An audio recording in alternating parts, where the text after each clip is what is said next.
Olá, bem-vinda e bem-vinda a mais um episódio da Andrea TV, o sítio ideal para estar se queres aprender a viver a vida dos teus sonhos em plena abundância. E hoje vamos falar sobre um tema bastante contrativo, que é a falta de respeito, e a questão vem de uma rainha que pediu anonimato e é o seguinte: Andrea Viana, senti-me ostracizada e humilhada perante críticas constantes da parte do meu irmão e que até me levam a ter desrespeitado de mim para mim e que ultrapassaram o que considero haver um limite coerente.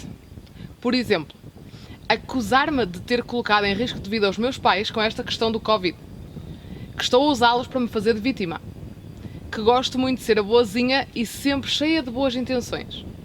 Coisas muito fortes que isto para mim não é ser irmão e muito menos ter respeito pelo meu ser.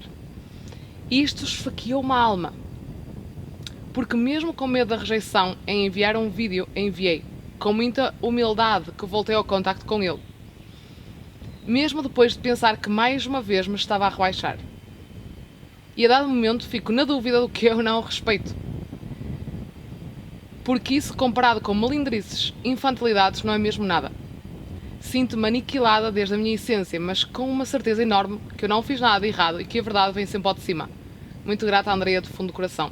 Muito grata por esta partilha também, e esta situação eu acredito que de alguma maneira já nos atingiu em algum momento a cada um de nós. E lidar com a falta de respeito, com a humilhação, com aquilo que seja que é provocado na relação entre dois seres humanos.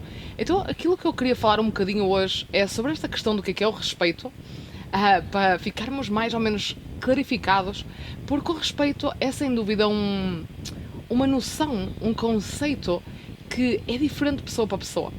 E o respeito engloba aquilo que para nós, para cada um de nós, são os limites saudáveis.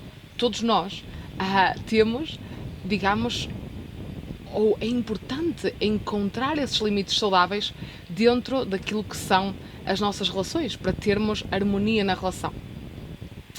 Então, aquilo que eu sugiro é vamos fazer um exercício de recuperação do autorrespeito, desse respeito por nós mesmos, em 5 passos, e depois, obviamente, aquilo que vamos é manter-nos firmes nesse processo, nesse exercício, e ir para o mundo com isso. Então a primeira coisa, o primeiro passo que eu recomendo é realmente respirar fundo. Respirar fundo, porque quando nós interpretamos que algo nos faltou ao respeito é porque nos está a tocar uma ferida. E se está a tocar essa ferida, vão vir emoções, vão vir reações, que se vamos com essas reações falar com outra pessoa, não vai correr bem, ok? Então é importante respirar fundo e, naquilo que é o máximo que nós conseguimos fazer, olhar para a situação com imparcialidade. Digamos com justiça, com aquela visão de um juiz, não é? De um juiz que é imparcial, que nós sabemos sempre que há 2 versões sempre de uma história. E eu não estou a dizer, atenção, não estou a dizer que é para aceitarmos falta de respeito, estou a dizer simplesmente para olharmos para a situação. E olharmos para a situação e vermos que se calhar há situações que de alguma maneira explicam o comportamento da outra pessoa. E pode ter a ver, por exemplo, com culturas diferentes, com educações diferentes. Eu lembro, por exemplo, eu fui criada no Norte, vivi muitos anos no Norte, e o meu pai, das primeiras coisas que me ensinou foi a dizer asneiras. Obviamente, ou seja, noutro contexto, se eu dissesse asneiras noutro contexto, sei lá, por exemplo, em Lisboa, em Cascais, se calhar isto era tomado como uma falta de respeito gigante, não é? E naquilo que era o meu contexto familiar, não era uma falta de respeito, ok? Havia tipo limites, nós sabíamos o que é que era dentro do respeito e o que é que era falta de respeito, se nós tipo, digamos, passássemos o limite. Então isto para dizer o quê? Que às vezes antes de despertarmos toda a emoção que temos dentro, toda a raiva, toda a dor, tudo o que vier, ou seja, ter consciência de que sim, somos 2 seres humanos e há aqui, digamos, tipo, alguma coisa que não está a correr bem, há aqui uma desarmonia na relação e que eu interpreto como falta de respeito porque houve aqui, digamos, ultrapassar os meus próprios limites. Então este é o passo número 1, porque este passo vai-nos ajudar a lidar com a situação realmente de forma adulta, imparcial e madura, sem ser por reação, ser realmente uma escolha. Obviamente que neste primeiro passo está também tipo o escrever, o soltar todas as emoções, tudo aquilo que me provocou, ou seja, que é necessário também a inteligência emocional para soltar e dizer, ok, libero tudo isto, porque obviamente só conseguimos ser imparciais se nós conseguirmos fazer esse soltar, esse libertar toda a emoção que vai dentro. O passo número 2 é definir quais são os meus limites. E aqui nós vamos para além da nossa família, ou seja, no sentido que é, os meus pais, se calhar, ensinaram-me algo, a minha cultura ensinou-me algo, mas o que é para mim realmente limite? Porque nós estamos sempre a co-criar a nossa vida. E se calhar nós podemos ter nascido num ambiente abusivo, num ambiente em que discutir é normal, em que gritar alto é normal, em que acusar é normal, e nós temos essa escolha de dizer assim, ok, apesar de eu ter nascido neste ambiente, e que de alguma maneira, no meu contexto familiar, isto era uma situação considerada natural, para mim, eu começo a sentir que isto me faz mal. Que eu acredito também que é onde, ou seja, a rainha que nos partilhou, que é este ponto de dizer assim, ok, isto já acontecia, mas há qualquer coisa que está a mudar dentro de mim, este contacto comigo, que me está a fazer ganhar uma certa intolerância, e é uma intolerância saudável, àquilo que é ultrapassar os limites. Ultrapassar os limites de quando o outro me acusa, quando o outro diz que eu sou uma vítima, quando o outro diz que eu estou a pôr em risco a vida dos meus pais. Tudo isto, ou seja, digamos que nós sentimos, e esta questão dos limites é uma questão de segundo chakra, de isto não é um limite, não importa se é irmão, e aqui é muito importante isto, porque não importa se é irmão, se é namorado, se é um desconhecido, ou seja, para aquilo que é a definição dos nossos limites. Porque às vezes acontece isto e eu compreendo, porque eu já passei também por isso, que é as pessoas que são mais chegadas, quase nós, digamos que aumentamos o nosso nível de tolerância para aquelas pessoas que são mais chegadas, muitas vezes porque temos medo de as perder. E isto, digamos, que nos mantém numa relação, seja dependência, seja uma relação de domínio, não é? Porque, por exemplo, onde há uma vítima, há um agressor, não é? E se eu, de alguma maneira, o outro me está a dizer que eu sou uma vítima, porque provavelmente também está a assumir esse papel de agressor. Agora, a solução é realmente definir, não, quais são os meus limites? Quais são os meus limites saudáveis? Na minha relação com o meu irmão, na minha relação com o meu namorado, na minha relação com os meus pais, na minha relação com os meus clientes, isto é tão importante. O que é que são os meus limites? Porque isto, sem dúvida, é um ato de amor próprio, é um ato de autorrespeito e todos nós merecemos isso. Ok? Então é muito importante fazer esta definição. O que é que são os meus limites? E podemos realmente fazer este exercício de forma bem profunda e fazer quais são os meus limites em todas as relações. O passo número 3, depois de definir quais são os nossos limites, segundo chakra, ok? É algo meu, interno, comigo, mas também é algo que me permite o relacionamento com o outro. O passo seguinte é comunicar. Comunicar quais são os meus limites. E comunicar quais são as consequências se eu não sentir os meus limites respeitados.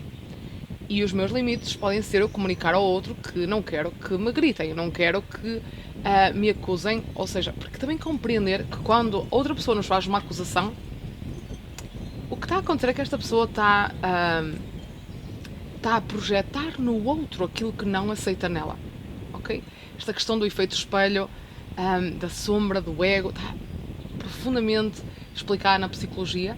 E temos também ter essa capacidade de impressar, de dizer, ok, o que o outro está a dizer nada me diz respeito a mim, tem a ver com ele, tem a ver com a projeção dele. E a minha comunicação, aquilo que eu vou dizer ao outro, ou seja, nesta relação madura, sem reação, ou seja, ir falar desde a comunicação, digamos, desde o coração e não desde a reação, e explicar. Se queremos manter esta relação, é importante falarmos sobre quais são os nossos limites, sobre quais são as nossas expectativas. Da próxima vez que acontecer uma acusação, eu vou sair. Eu vou sair de onde estou e vou, não vou querer estar em relação. Por exemplo, se esta situação se mantiver, eu vou cortar relações contigo. Porque eu não quero uma relação assim. Então, isto é preciso muita coragem, sem dúvida, não é? Porque isto permite-nos...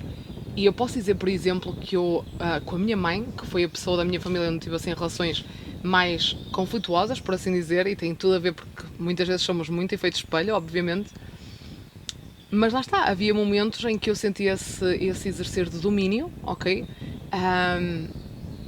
E nós vamos, obviamente, por essas posições de autoridade e normalmente com o irmão também que se comporta assim, pode haver essa posição de domínio, de autoridade, e outra pessoa tende a ficar mais submissa, e isso é o padrão dessa relação. Então, para nós rompermos esse padrão, devemos fazer coisas diferentes. Eu lembro uma vez, tipo, ah, lá está, a minha mãe, tipo, tinha vindo falar comigo, eu já lhe tinha dito, mãe, eu não quero falar sobre esse tipo de coisas, não me compete a mim, eram coisas, lá está, tipo, da família que não tinha nada a ver comigo, e ela continuava a insistir, até que eu tive que gritar, dizer, parou, eu nunca gritava, parou, eu não quero mais isto, desliguei o telefone, e ficámos para aí, sei lá, não sei se foi uma semana, 2 semanas, mas ficámos muito tempo sem falar, ou seja, para aquilo que é, aquilo que estávamos habituadas. E é engraçado, ou seja, e eu sentia-me profundamente culpada, tipo, tive que lidar com tantas emoções, porque realmente fazer coisas diferentes não é assim tão fácil. Mas lá está, sentia-me firme, sentia-me não, eu tenho que pôr limite aqui. E isto é tóxico, faz-me mal, tipo, eu não quero isto, eu mereço não viver com isto, com, lá está, tipo, com esta projeção toda para cima de mim. E o que é certo é que aquilo foi um ponto de viragem. Foi um ponto de viragem completamente da nossa relação. Passado algum tempo, ou seja, voltámos a falar, falámos, pedimos as duas desculpa, foi um bocado exagerado, mas às vezes é preciso chegar a esses pontos limite para dizer, ok, wow. Eu disse, pá, lamento, não devia ter falado assim, tão alto e desligar o telefone. E a minha mãe também disse, pá, também lamento, se calhar não... Lá está, tipo, pronto, olha, vamos esquecer e vamos avançar. E depois, a partir daí, nunca mais aquela situação se repetiu. Nunca mais. Repetiram-se outras, obviamente, que as relações humanas são cheias de desafios, mas foi realmente foi o corte com aquele padrão de submissão, de lá está, estou aqui, para ajudar toda a gente, não é? E não quero saber de mim, ou seja, nem sequer estou consciente dos meus limites. Então é muito importante este passo número 3 de comunicar quais são os teus limites. Se o outro não escutar, ou seja, às vezes é preciso chegar ao ponto de dar um murro na mesa. Isto tem muito a ver também com o terceiro chakra, não é? De pôr o nosso poder pessoal cá para fora, de sair, seja lá da posição de vítima, da posição de submissão, da posição da humilhação, e dar o murro na mesa e dizer, a partir de agora é assim, ou não é. Porque nós temos o direito de realmente sair de relações tóxicas. Muito bem, passado isto, temos o ponto número 4. E o ponto número 4, e atenção, aqui no ponto número 3 não é, eu sou uma coitadinha, não queria magoar e agora vê se tem pena de mim. Tipo, estão a ver, é muito importante aqui esta mudança de energia, porque se mantemos a energia de submissão, não é? Tipo, por exemplo, neste vídeo que foi enviado, é importante que este vídeo seja tipo, isto é assim, se não se cumprirem isto que eu quero, que é importante para mim, não há relação. Ponto. Não é? Tipo, não foi por mal. Tipo, às vezes, não é? Costuma-se dizer, não vou dizer aqui, mas lá está, há uma expressão muito interessante, não é? Que é tipo, cada vez vamos nos humilhando mais e mais, e não é esse o caminho. É realmente, pôr o meu poder pessoal cá para fora e arriscar. Arriscar que a relação das duas, só vai ter duas hipóteses, porque a relação como está, não está bem. Então só vai ter duas hipóteses, dois caminhos, que é ou há realmente a ruptura de uma relação tóxica e um afastamento, e este é o ponto número 4, que é ok, vamos ver, há um afastamento temporário e vamos ver o que é que acontece no futuro, ou então há uma reaproximação com respeito e há um restabelecer de uma relação que é benéfica para ambas partes.